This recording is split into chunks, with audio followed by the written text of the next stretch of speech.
Bismillahirrahmanirrahim. Assalamu alaikum wa rahmatullahi wa barakatuhu. Students, hope you all are fine and doing great.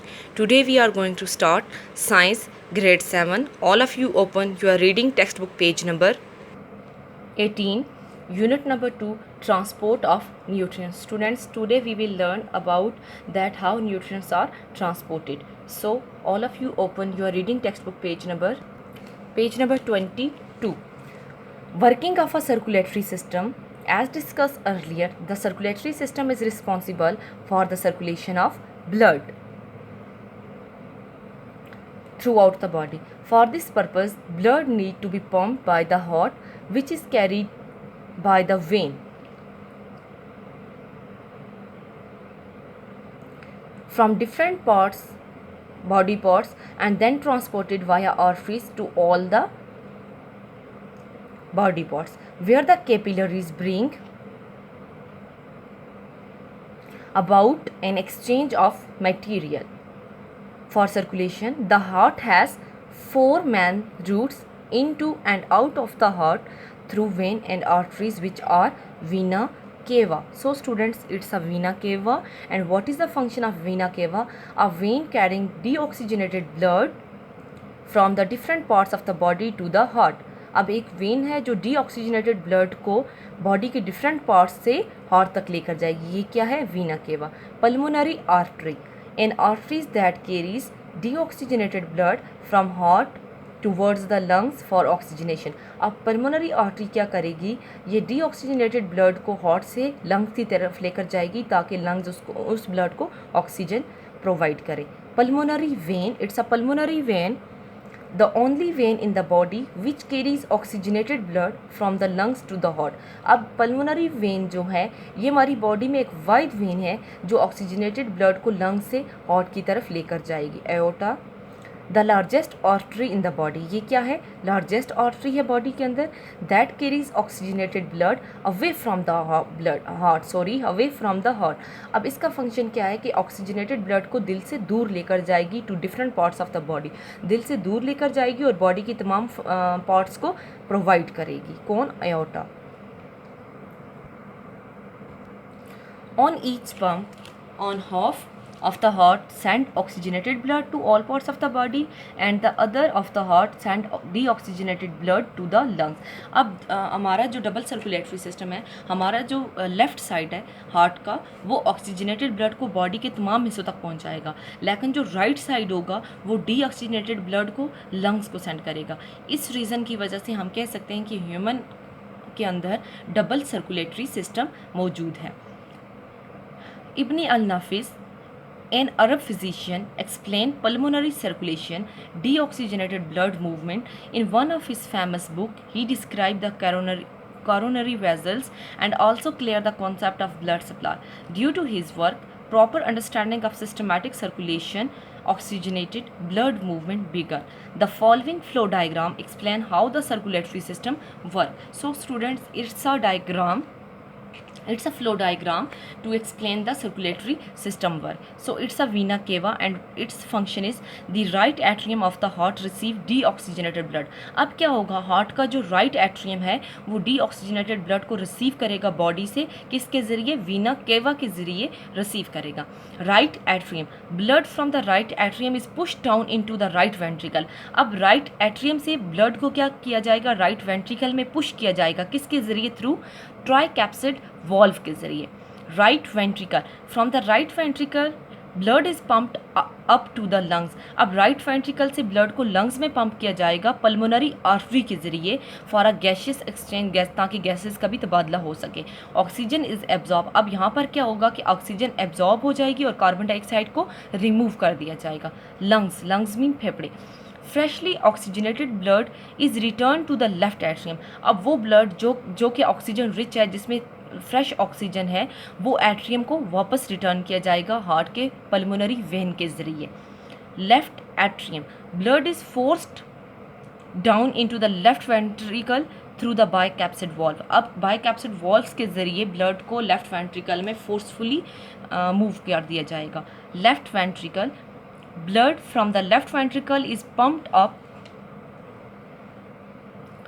towards the aorta which pump blood to all part of the body to provide oxygen. अब blood जो होगा left ventricle से उसको pump किया जाएगा aorta की तरफ. अब वो क्या करेगा, ब्लड को पंप करेगा बॉडी के तमाम हिस्सों से, लेकिन एओर्टा जो ब्लड पंप करेगा वो क्या होगा, ऑक्सीजन रिच होगा, मीन ये बॉडी को ऑक्सीजन भी प्रोवाइड करेगा. This circulation of blood is a life-sustaining process that not only keeps all cell healthy but also keep us alive. अब ये जो सर्कुलेशन है ब्लड की, इसने हमारी ज़िंदगी को मेंटेन किया हुआ है. इसकी वजह से ना सिर्फ हमारे सेल हेल्दी हैं बल्कि हम जिंदा भी हैं. और heart pump blood according to the oxygen, हमारा जो दिल है वो ऑक्सीजन के अकॉर्डिंग ब्लड को पंप करता है. Page 24. Demand of our body. While we are asleep our body process work slowly. जब हम सो रहे होते हैं तभी हमारा जो बॉडी है वो स्लोली वर्क कर रही होती है. The heart also slow down it's pumping. जो हार्ट की जो धड़कन है वो भी स्लो हो जाती है. But it pump harder when our body is doing any physical task. लेकिन जब हम कोई भी फिजिकल एक्टिविटी कर रहे होते हैं तो हमारी जो दिल की धड़कन है वो बहुत तेज़ी से धड़कती है. जैसे अगर आप अगर आप दौड़ते हैं तो आप फील करते हैं कि आपकी जो दिल की धड़कन है वो बहुत ज़्यादा हो रही है, like running, heavy exercise. As cell need more oxygen to perform their function during physical exercise. अब आपको पता है हमारे जो सेल्स हैं उनको बहुत ज़्यादा ऑक्सीजन की ज़रूरत होती है जब हम कोई भी फिजिकल एक्सरसाइज कर रहे होते हैं. Human transport system and diet. Our lifestyle directly affect our health. A healthy lifestyle mean healthy habits which include healthy eating, getting enough sleep, keeping yourself physically active. Unhealthy food or a poor diet can cause many diseases of the circulatory system, some of which are as follows. So students, हमारा जो lifestyle है वो directly हमारी health के ऊपर affect करता है. Mean अगर हम healthy चीज़ें खाएंगे, हमारा उठना बैठना सोना जागना अगर हमारे अच्छा है, मीन हम सुबह सवेरे उठते हैं, रात को जल्दी सोते हैं, इसके अलावा अपनी डाइट का प्रॉपरली ख्याल रखते हैं, हम अपने दांतों को ब्रश करते हैं, तो हम एक हेल्दी लाइफ गुजार रहे हैं. लेकिन अगर हम इसके बरक्स कर रहे हैं, अगर हम लेट नाइट तक जागते हैं, पूरा दिन सोए रहते हैं, बहुत ज़्यादा मोबाइल फ़ोन का इस्तेमाल करते हैं, अनहेल्दी चीज़ें खाते हैं, जंक फूड खाते हैं, तो ये हमारी जो हेल्थ है उसके ऊपर बैड इफेक्ट डालेगी और हम हेल्दी नहीं रहेंगे. तो इन ही की वजह से हमारी बॉडी जो होगी वो कुछ डिज़ीज़ काज करेगी सर्कुलेटरी सिस्टम में. तो वो डिजीज़ क्या हैं हम अभी डिस्कस करेंगे. Coronary artery disease. अब ये डिजीज़ क्या है? It's coronary arteries are the blood vessels that supply the heart with blood. अब coronary arteries क्या हैं? ये blood vessels हैं जो क्या करेंगी, that supply the heart with blood, oxygen and nutrients, जो क्या करेंगी, blood, oxygen और nutrients की supply करती हैं.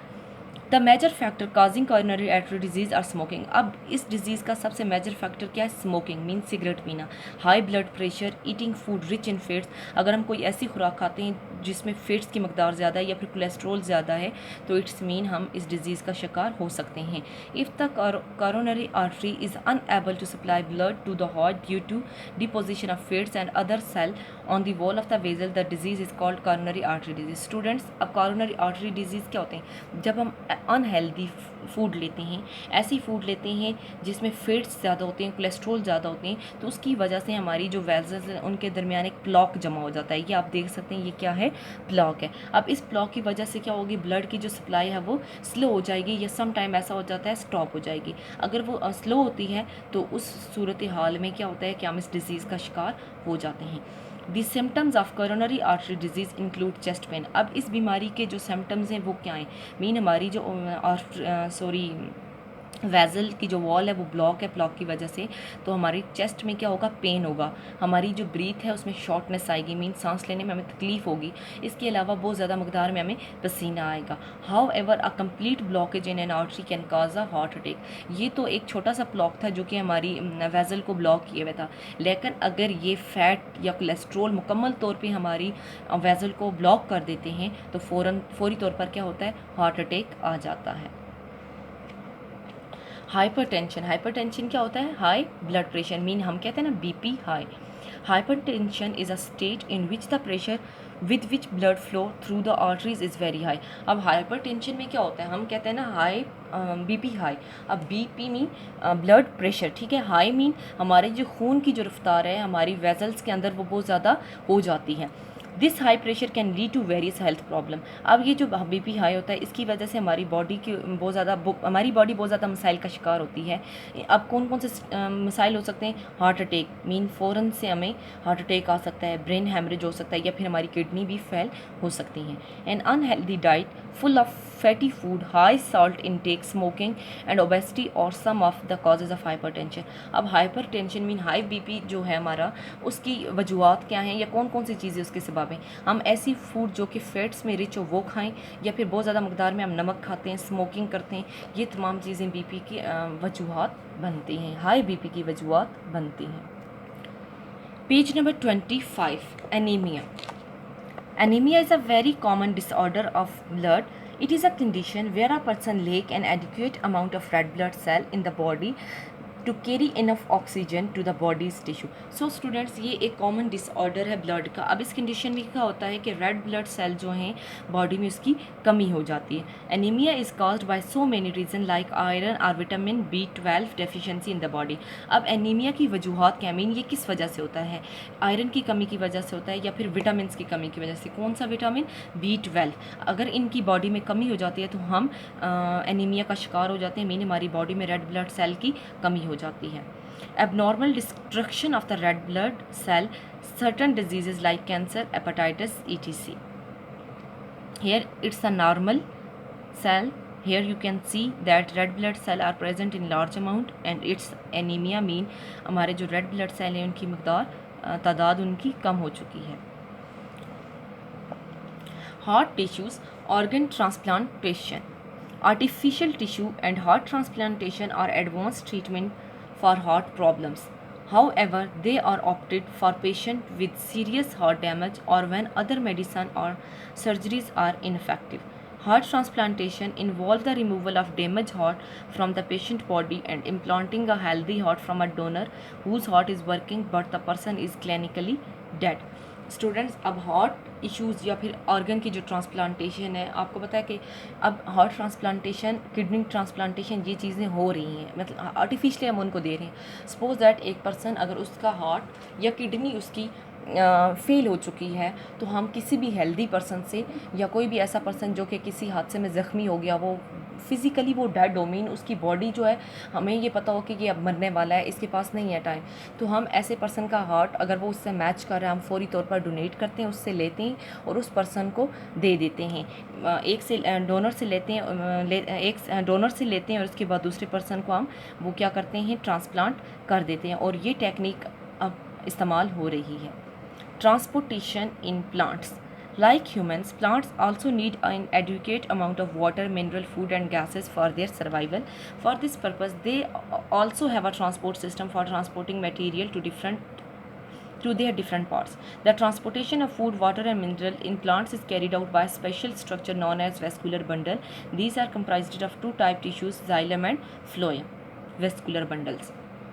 स्टूडेंट्स, एनिमल्स की तरह प्लांट्स में भी एक ट्रांसपोर्टेशन सिस्टम है जो पौधे के अंदर फूड, मिनरल्स और बाकी तमाम चीज़ों की ट्रांसपोर्टेशन करता है। अब प्लांट्स के अंदर एक प्रॉपर सिस्टम पाया जाता है, ट्रांसपोर्टेशन सिस्टम, जिसे हम क्या कहते हैं, वेस्क्यूलर बंडल्स कहते हैं। इसके ज़रिए प्लांट्स के अंदर ट्रांसपोर्टेशन होती है। अब जो वेस्क्यूलर बंडल हैं उसको मज़ीद टू टाइप ऑफ टिश्यूज़ में कंप्राइज किया गया है। एक को हम कहते हैं जाइलम और एक को कहते हैं हम फ्लोएम। अब ये देखें, जाइलम वेजल में क्या होता है, वन वे फ्लो होता है, मीन एक ही तरफ फ्लो होता है। लेकिन जो फ्लोएम वेजल है उसमें टू वे होता है, मीन यहाँ से अगर जा रहा है तो यहाँ से आ भी रहा है। तो जाइलम में क्या होगा, वन वे फ्लो होगा, और फ्लोएम में क्या होगा, टू वे फ्लो होगा। Page 26, xylem tissue pull water. अब जाइलम टिश्यूज़ क्या करेंगे, वाटर को पुल करेंगे और मिनरल्स को from root to the leaves of the plant. Roots of the plant have tiny roots hair that allow the absorption of water. हमें पता है कि जो रूट्स हैं प्लांट की, उसमें टाइनी हेयर्स होते हैं, अगर आपने कभी गौर किया हो। अब उन टाइनी हेयर्स का क्या फंक्शन है कि वो पानी के एब्जॉर्प्शन को अलाउ करते हैं and minerals from the soil which is a continuous process. When water is lost through the leaves by a process known as transpiration. जब पानी लॉस्ट हो जाएगा लीव्स से, एक प्रोसेस के जरिए होता है और उस प्रोसेस को हम क्या कहते हैं, ट्रांसपायरेशन कहते हैं। More water moves up in the stem, तो बहुत ज़्यादा पानी स्टेम की तरफ मूव करेगा through the xylem tissue, xylem tissue के जरिए पानी स्टेम में मूव करेगा। This upward movement of water happen due to the force called transpiration pull. अब ये जो वाटर की अपवर्ड मूवमेंट होती है ये एक फोर्स के जरिए होती है और उस फोर्स को हम क्या कहते हैं कि ये क्या है, ट्रांसपायरेशन पुल है। This force help in the movement of water in plant from roots to leave. अब ये फोर्स क्या करती है, वाटर की मूवमेंट में हेल्प करती है ताकि ये रूट से लीव्स में मूव कर सकें, even if they are as tall as 100 metre. और ये उसमें भी मदद करते हैं अगर प्लांट की जो ऊंचाई है वो जितनी भी लंबी हो, बेशक वो 100 मीटर तक लंबा हो। Leaves use water to make food through photosynthesis. अब हमें पता है कि प्लांट्स की जो फूड है वो लीव्स में प्रिपेयर होती है। Prepared food and nutrients are then transported to all parts of the plant via phloem tissue. अब जाइलम किसकी ट्रांसपोर्ट करेगा, वाटर की करेगा और मिनरल्स की करेगा। लेकिन जो हमारे पास फ्लोएम टिश्यूज़ हैं वो किसकी ट्रांसपोर्टेशन करेगा, फूड की ट्रांसपोर्टेशन करेगा। This transportation of prepared food from leaves to other part of the plant is called translocation. अब जो फूड की ट्रांसपोर्टेशन है प्लांट्स के लीव्स प्लांट्स के बाकी पार्ट्स की तरफ, उस प्रोसेस को हम क्या कहते हैं, ट्रांसलोकेशन कहते हैं। Unlike the xylem which has one way flow of water and minerals towards stem and leaves, the phloem has two way flow of food and nutrients to the stem। अब xylem में मैंने आपको बताया कि इसमें one way flow होता है water और मिनरल्स का, जबकि जो हमारे पास फ्लोएम में है इसमें टू वे फ्लो होगा फूड का और बाकी न्यूट्रिएंट्स का स्टेम, लीव्स और रूट की तरफ। Page 27, exchange of gases mean गैसों का तबादला।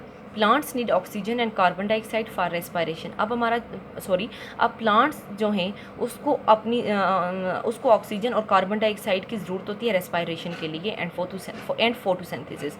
More over oxygen is released as a by product. अब प्लांट्स क्या करेंगे, ऑक्सीजन को रिलीज़ करेंगे as a by product of photosynthesis into the atmosphere. Plants क्या करते हैं, ऑक्सीजन को रिलीज़ कर देते हैं एटमॉस्फेयर के अंदर, जबकि कार्बन डाइऑक्साइड को रेस्पायरेशन के लिए अंदर ले जाते हैं।